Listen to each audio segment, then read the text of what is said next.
May mga kwento talagang hindi madaling ikuwento.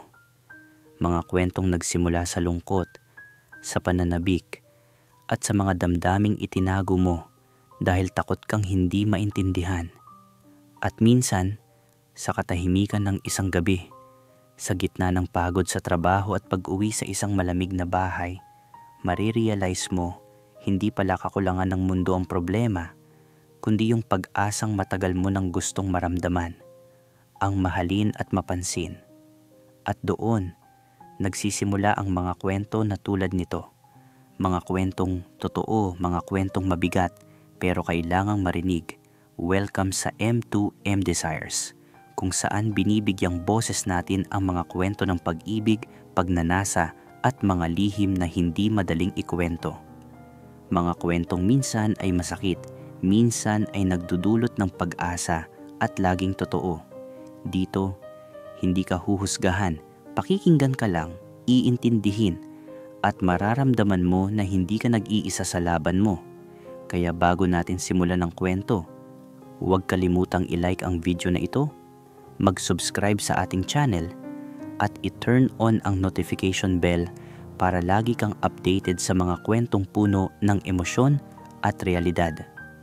Marami pa tayong kwentong dapat pakinggan, kaya siguraduhin mong hindi mo mamimiss ang bawat isa.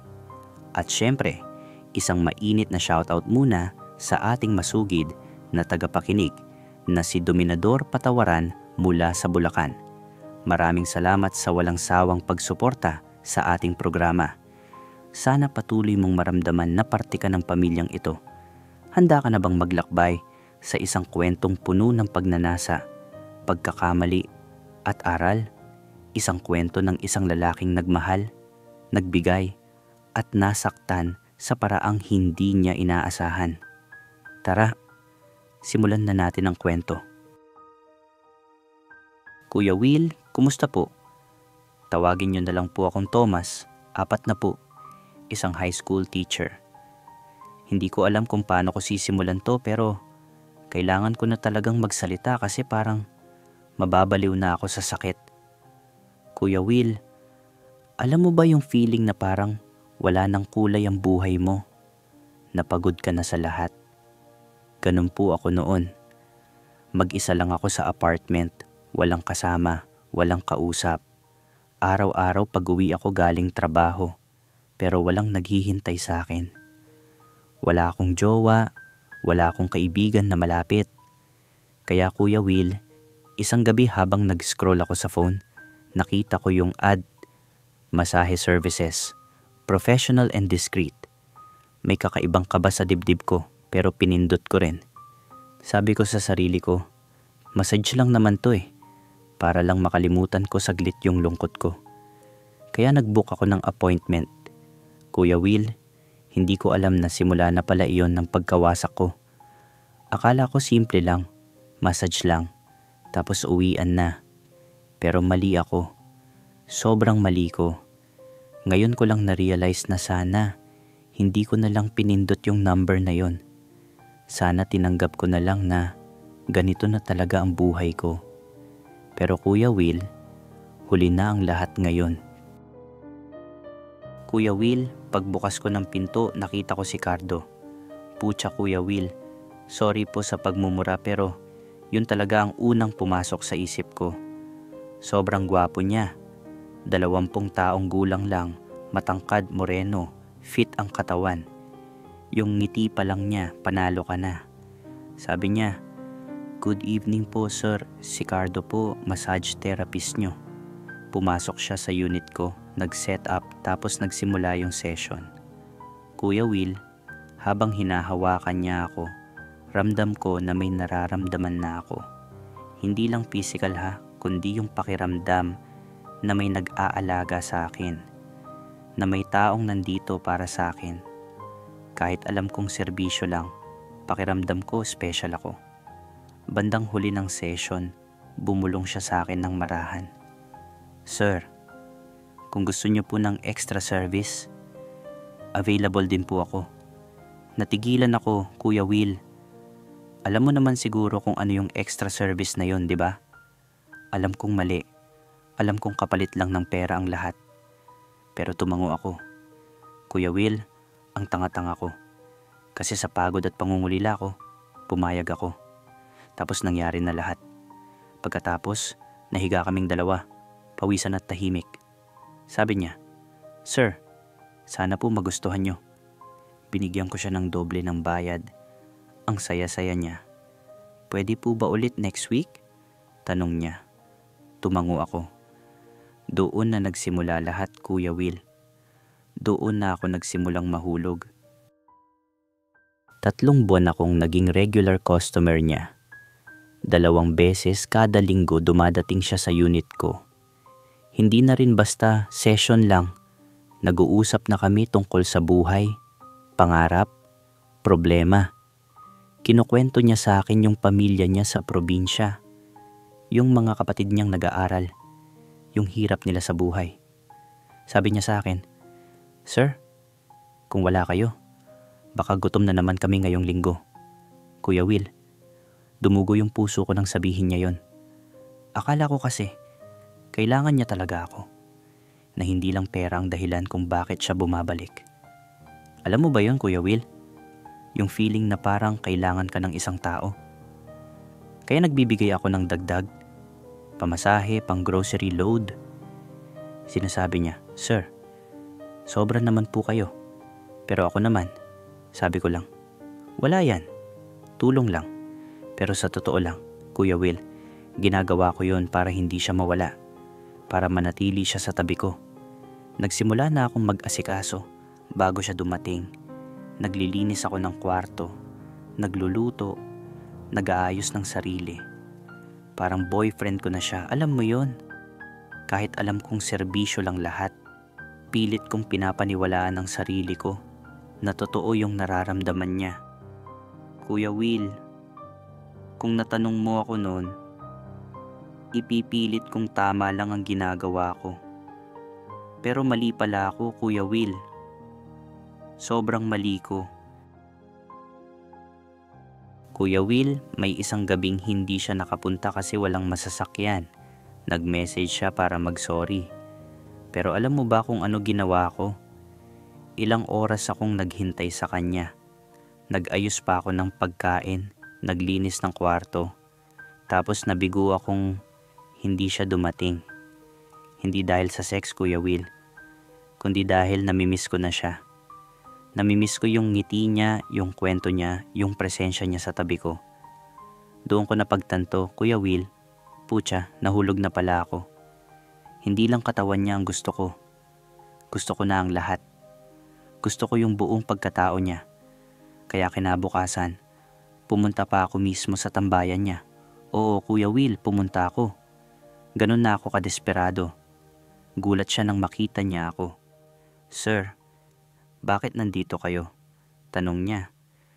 "Gusto lang kitang makita," sagot ko. Ngumiti siya tapos sabi niya, "Grabe naman kayo, sir." Kinilig ako. Akala ko totoo yun, Kuya Will. Akala ko nararamdaman niya rin ako. Kaya handa na akong ibigay ang lahat, lahat-lahat. Kahit alam kong mali na, hindi ko na mapigilan. Kasi sa kanya, pakiramdam ko binata ulit ako. Parang may kulay na naman ang buhay ko. Kuya Will, alam mo ba yung feeling na para kang teenager ulit? Yung kilig na kilig ka. Ganun yung pakiramdam ko noon. Pero yun pala, ilalayo niya lang ako sa katotohanan. Ilalayo niya lang ako sa realidad para perahan. Kuya Will, nagsimula na yung mga request niya. Una, nanghingi siya ng bagong cellphone. "Sir, sira na po kasi yung sakin. Hirap ako mag-reply sa inyo," sabi niya habang nakanguso. Kuya Will, ang cute niya kaya binilhan ko agad ng latest model ng cellphone. Sumunod, sapatos pang gym. "Para po sa akin pag nagwo-workout ako, naiisip ko kayo," sabi niya habang humahalik sa pisngi ko. Binigyan ko rin. Sunod, Bluetooth earphones, relo, damit. Lahat binibigay ko, Kuya Will. Lahat ng request niya. Ginagamit ko na yung credit card ko.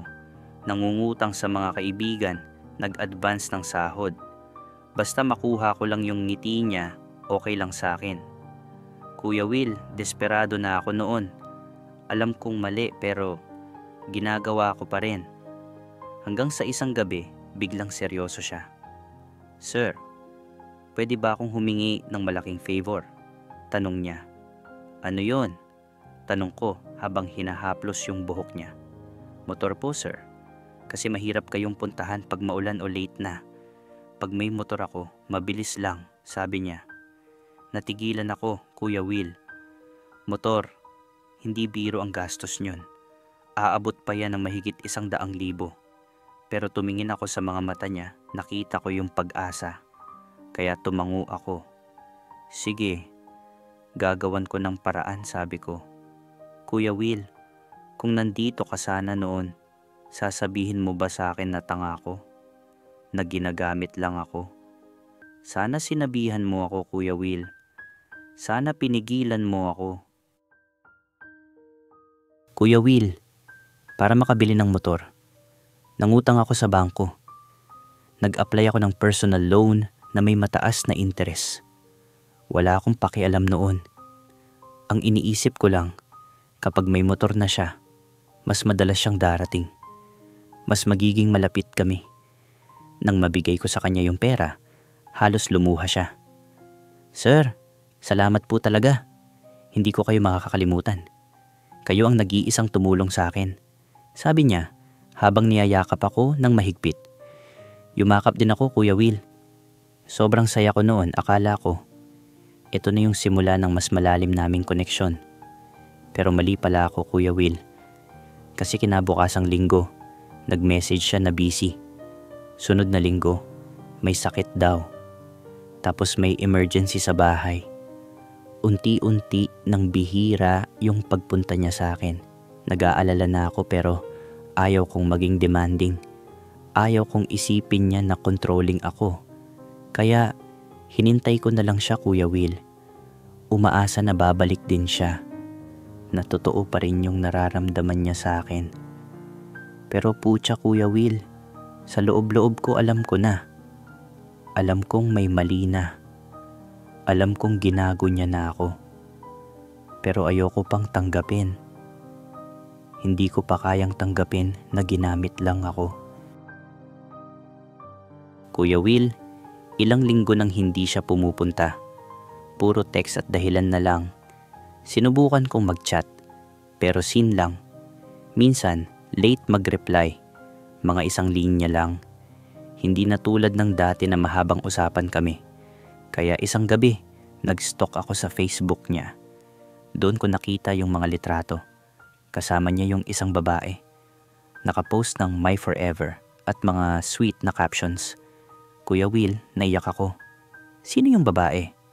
Girlfriend niya ba? O kaibigan lang? Hindi ako makapaniwala.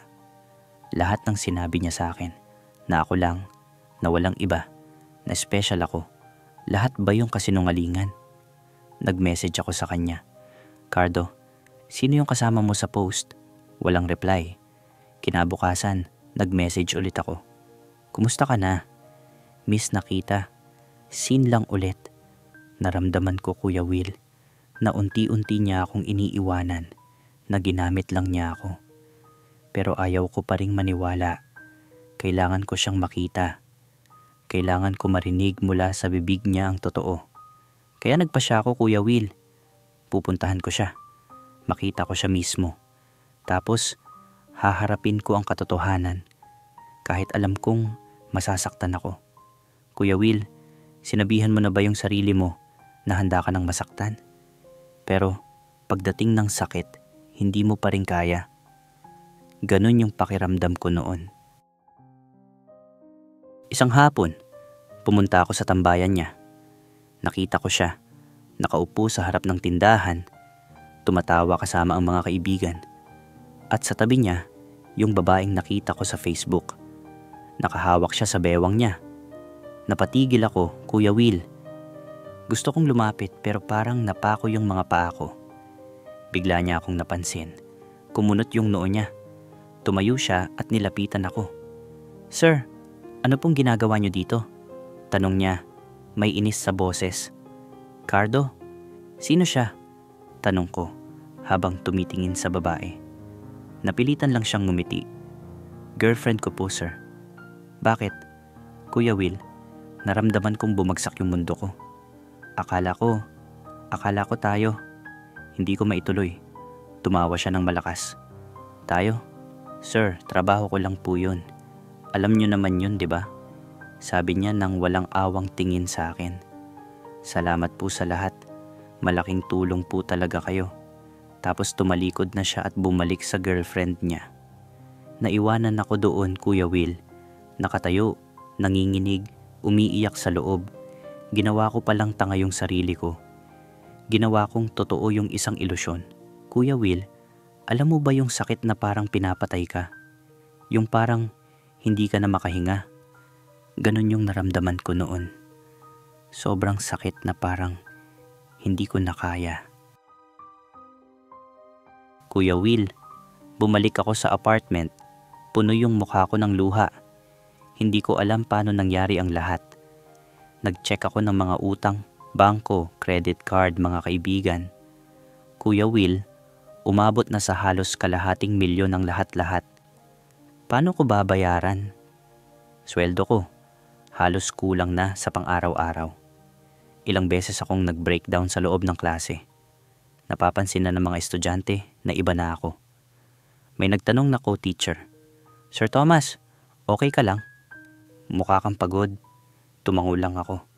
Ayaw kong magpaliwanag. Ayaw kong malaman ng iba na dahil sa isang binata, nalubog ako sa utang at kahihiyan. Gabi-gabi, iniisip ko kung paano ko babayaran lahat. Nag-apply ako ng dagdag na trabaho, nag-tutor, nagbenta ng gamit. Pero kulang pa rin. Kuya Will, madalas kong naiisip noon na sumuko na lang, na hindi ko nakakayanin, na mas maigi pang mawala na lang ako.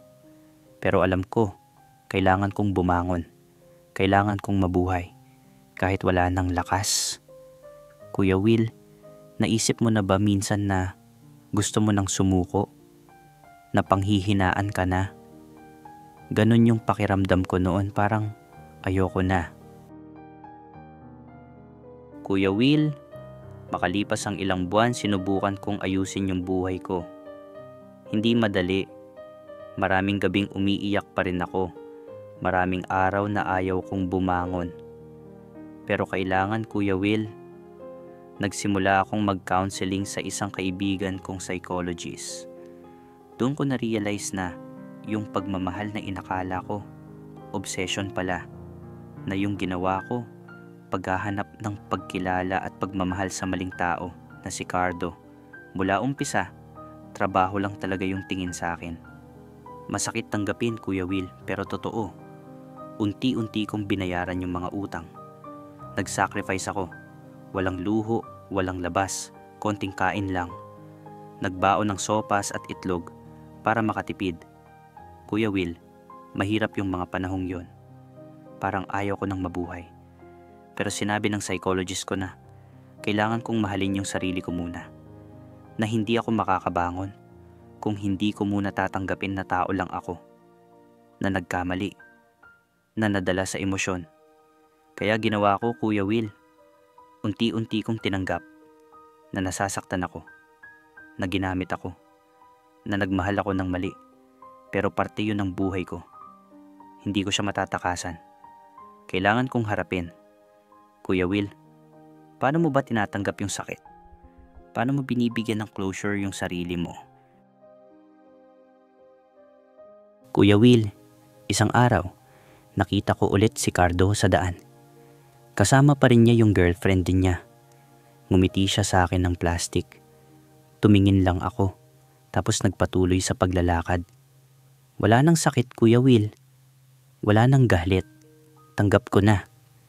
Ginawa ko na yung dapat kong gawin. Nagpatawad na ako sa sarili ko. Kasi kung patuloy kong sisisihin yung sarili ko, hindi ako makaka-move on. Hindi ako makakapagsimula ulit.